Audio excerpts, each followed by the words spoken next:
Glory to Jesus Christ. Today is Wednesday, March 19th, the 17th day of the fast. We're going to do a little different today, and just for one day, we're going to put aside St. Silouan, and I should have done this yesterday, and I forgot, but yesterday was the feast of St. Nikolai of Zhicha on March 18th, and last year we read from St. Nikolai during the fast. We read his catechism, so I think it's worthy for us to take just a little veer off course right now and to listen to some words from St. Nikolai. And again, I apologize that it wasn't on his feast day yesterday, but the theme of humility is very often within the writings of St. Nikolai as well.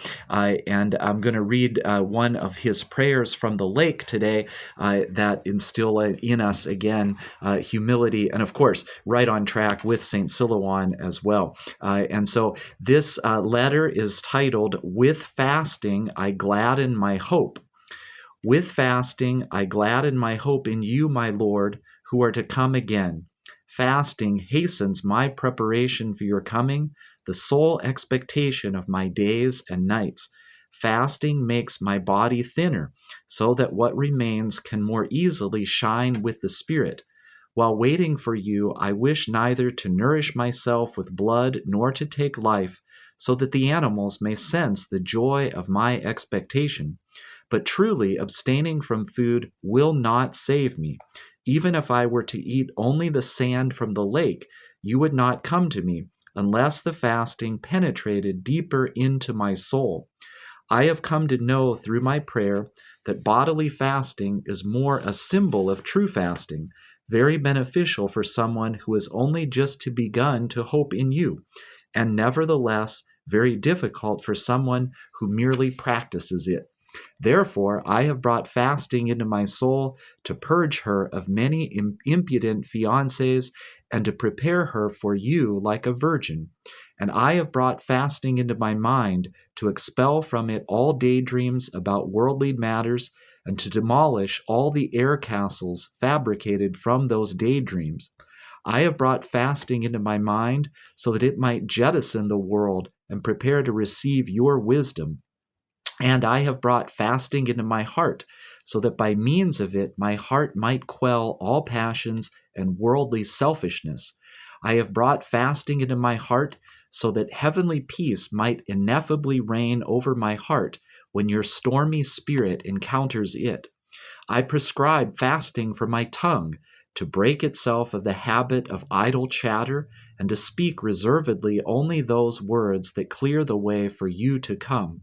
And I have imposed fasting on my worries, so that it may blow them all away before itself like the wind that blows away the mist, lest they stand like dense fog between me and you, and lest they turn my gaze back to the world. And fasting has brought into my soul tranquility in the face of uncreated and created realms, and humility towards men and creatures.